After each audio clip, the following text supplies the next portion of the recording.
Hey everybody, Hank and I wanted to talk to you guys about some hours of service today. So we're going to go through and we're going to break down first kind of what the rules are, what the most common mistakes we've seen are, and all that stuff. So if Hank wants to talk a little here about the different clocks that we got to manage as drivers, that'd be awesome. Well, actually, there's 4 clocks that we're looking at. We're looking at an 8-hour clock, we're looking at an 11-hour clock, a 14-hour clock, and a 70-hour clock.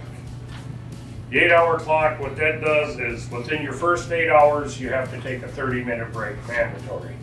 Your 11-hour clock, that tells you how much drive time you have for the day. 14-hour clock is that is your hours that you can legally work in a day. You can work after 14 hours, you just can't drive after 14 hours.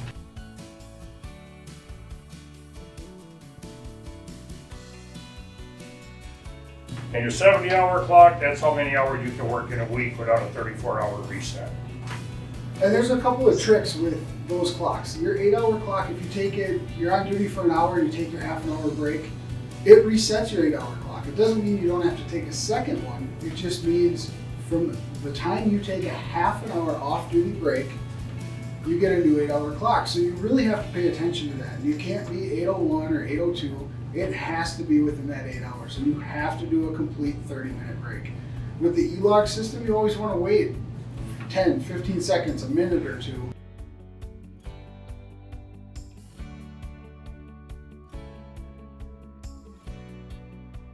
For your timers to click over to make sure you get the breaks and get credit for what you're doing. Your 70-hour clock, if you're a regional driver, that probably doesn't impact you. If you're OTR, you want to stay off duty as much as you legally can to conserve that 70-hour clock for your second week or third week of running.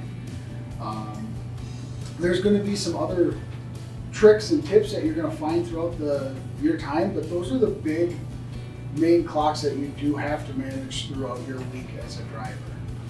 There are some other duty statuses with the E-logs that have come into play. You have on-duty yard move. Anytime you're driving around a parking lot, a customer's facility, a drop yard, or anything like that, so you don't waste that 11 that Hank talked about that's valuable, you switch it to on-duty yard move. It allows you to drive anywhere you want without tripping your logs to the drive status, which is a huge thing for drivers, especially OTR drivers and regional drivers, because you do not want to burn up that 11 when you're out there running. That's the only way you can make money. The other kind of hot status that's out there right now that's very confusing is PC. When you're going to use personal conveyance, the FMCSA has made that very open-ended, and it allows the carriers to kind of come up with their policy. So the first thing I ask is you refer to TruckRight and look at what Veria has put out there for our policy on personal conveyance use. The big ticket, the one thing you have to ask yourself, is this personal? Is it for me and for me alone? Does it benefit the company in any way? If the answer is yes, you can't do it. PC is actually so you cannot advance your load. Anything that advances your load, you cannot use PC on it. You get closer to the customer, you can't use it. It's got to be strictly for personal use.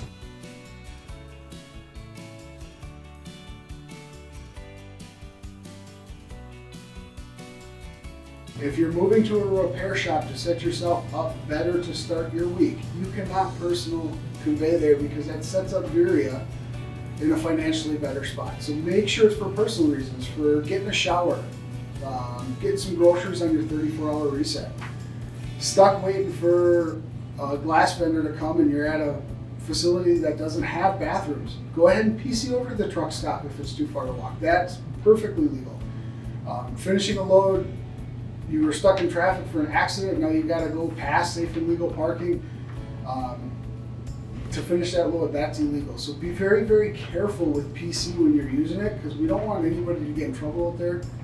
And the important thing is, if you don't understand it, call and talk to somebody in safety so you can get on the same page so you don't put yourself at risk. So once you have the full understanding of hours of service, the important part is utilizing it correctly. I know a lot of drivers don't agree with all the rules out there. There's some that Hank and myself probably disagree with too. But the important part is you have to follow them, because we're not the ones that make the rules. So being able to manipulate that, Hank actually has a really good example on the dedicated run that he was on of how he had to have some terribly long days and do stuff that probably wasn't what he wanted to do to set himself up for the rest of the week. So if you could explain that, that'd be awesome. Well, a lot of times, my hardest part of the week would be a Tuesday.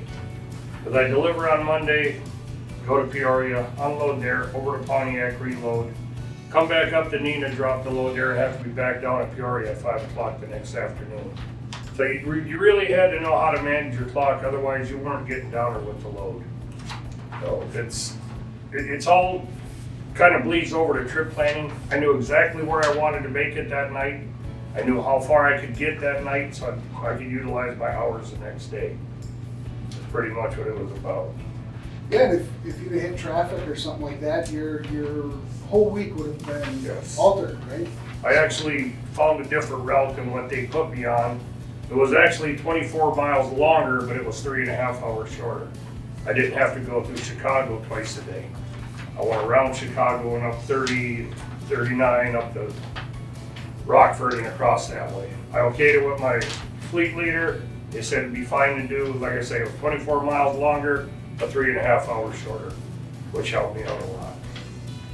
So instances like that are a great example of why you have to manage your clock. The other questions, especially newer drivers or even experienced drivers, would forget sometimes. If I'm at hour 9 and I'm going into Chicago and it's 5 o'clock, why would I go into Chicago if I'm sitting at Sturtevant or at the Loves in Oak Creek or wherever and it's safe? I'm going to shut down, have a short day, wake up at 2 o'clock in the morning and get through Chicago in a quarter of the time.